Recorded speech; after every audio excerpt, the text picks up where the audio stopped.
biggest threat to our brain, heart, and overall health is the Wicked Witch of the West. The Western diet, that is.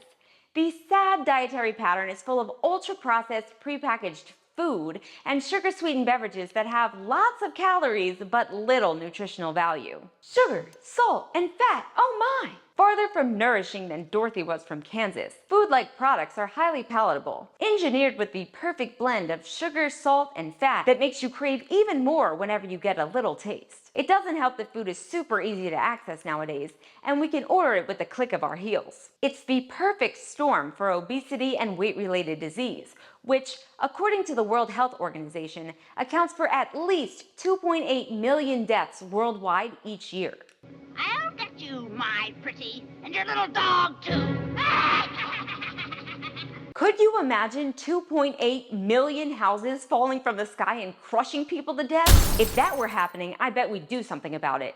But unfortunately, people don't take their diet as seriously. Not you though, because you're watching this video. So let's get out of Munchkin land. Follow me down the yellow brick road to better health. Follow the yellow brick road. Follow the yellow brick road. Follow the yellow brick road. We're off to change our diets to decrease our risk of disease. The first problem is eating excess calories. It doesn't matter if those calories come from fat, carbohydrate, protein, or green elixir. I mean, alcohol. Any food or drink that puts you in a positive energy balance will make you gain weight.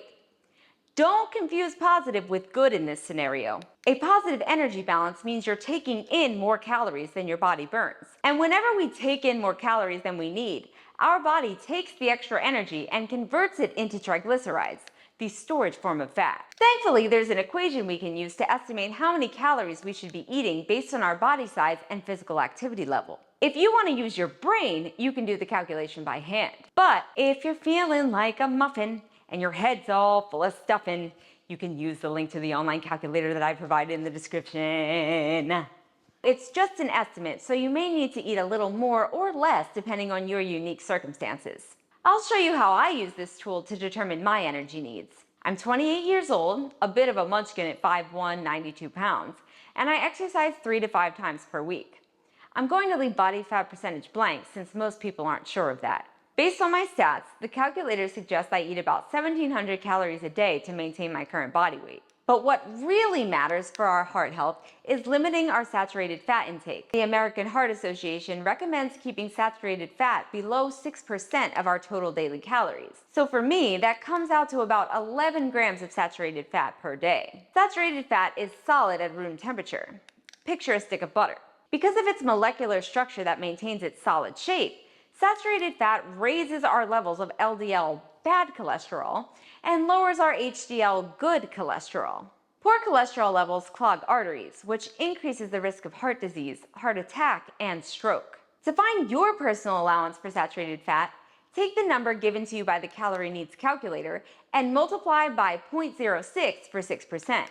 Then divide that number by 9 since there are 9 calories in 1 gram of fat. No, you didn't make a math error.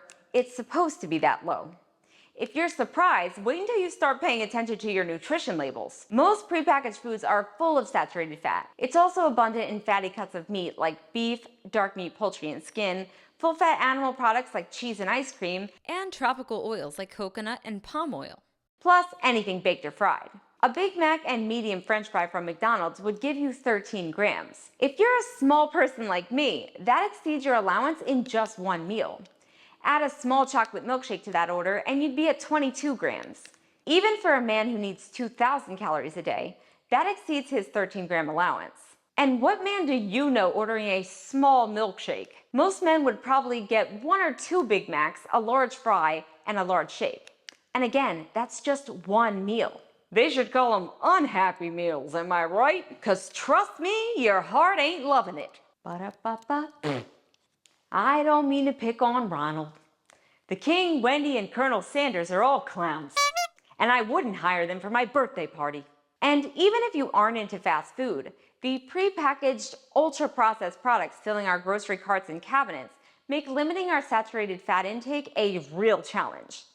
Even healthy products contain hidden added sugars and partially hydrogenated oils. Convenience comes at a cost, and your arteries are paying it. It's a reality as harsh as finding out the great and powerful Oz is actually a phony. You're a very bad man. That's not to say you can never eat processed food from time to time, but it's important to be mindful of the fat content for the sake of your health and longevity. You only get one heart, and last time I checked, you can't live without it.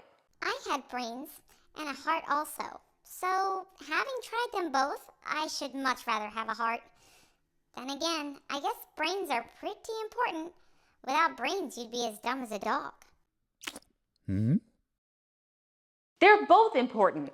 Thankfully, limiting saturated fat will benefit your heart and your brain, especially if you replace saturated fat with mono and polyunsaturated fats. They have the opposite effect on cholesterol. Unlike solid fat, mono and polyunsaturated fats are liquid at room temperature. Picture vegetable oil. Swapping butter for oils such as canola, safflower, peanut, and olive oil would raise the good HDL cholesterol and lower the bad LDL cholesterol. Polyunsaturated fats in particular are essential for brain function, enhanced learning and memory, and have anti-inflammatory effects. According to a review article published in the Journal of Current Neuropharmacology, diets high in saturated fat negatively impair brain functions and increase the risk of neurological diseases. But diets high in omega-3 polyunsaturated fats are protective against cognitive decline and neurodegenerative diseases such as Alzheimer's and dementia. The best fats for our brain are the omega-3s EPA and DHA, which are primarily found in fatty fish like salmon, herring, tuna, trout, and mackerel. But fish is scaly and smelly. I'm scared to eat them. It's okay, Lion. Most Americans don't eat the recommended 3 servings of fatty fish per week either. You could always try an over-the-counter fish oil supplement. Just make sure it's third-party tested for purity and potency. What if I taste it or get fishy burps or something? If you can't stomach any sort of fish or you're vegan, you need to make sure you're including plant sources of omega-3s in your diet. Walnuts, flaxseed, chia, and hemp seeds are all good sources. Oh, why didn't you just tell me that instead of scaring me with the thought of eating fish? Put 'em up, put 'em up. My goodness, what a fuss you're making!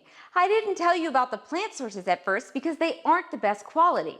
Plant foods don't actually contain EPA or DHA, but a different type of fat called alpha-linoleic acid, or ALA. ALA isn't the active form. Our bodies have to convert it to EPA and DHA before it can be used. And the conversion rate is nothing to write back home to Kansas about. Our body can only convert about 5% of ALA to EPA and 0.5% to DHA. It's much better to eat fish if you can. But one benefit of plants that fish lack is their soluble fiber content. Soluble fiber actually binds to cholesterol in our body so we don't absorb it, making it great for heart health. Wow! People must eat tons of soluble fiber if it's so good for them, right? You would think, but unfortunately that isn't the case. Most Americans don't eat enough fiber because ultra-processed foods are made from refined grains, meaning the fiber has been ripped right out of them. Like how the Wicked Witch ripped my heart out. Women should be getting about 25 grams of fiber a day. Men need 38. But the average American only gets about 15 grams. I'll tell ya, if I still had a heart, it would be breaking knowing that people aren't taking care of themselves by eating more fiber. Mine too, Tin Man. It's a real shame because fiber is great for digestion too, helping you stay regular by adding bulk to your stool and making it easier to pass. Fiber is abundant in plant foods and whole grains. You'll be good to go, literally, if you eat plenty of fruits, vegetables, nuts and seeds, beans and legumes. Swapping refined carbohydrates for 100% whole wheat and whole grains will make a big difference. Oats in particular are known for their ability to lower cholesterol because they're a great source of soluble fiber. So eating a bowl of oats for breakfast would benefit both your heart and your gut. Speaking of being regular, this long journey's got me pooped. Ah. Well, not me. I'm full of energy because I eat my fruits and vegetables. I'm gonna go to the gym. There's no place like the gym. There's no place like the gym. There's no place like the gym. Pick 'em up, pick 'em up. Let's go pick 'em up.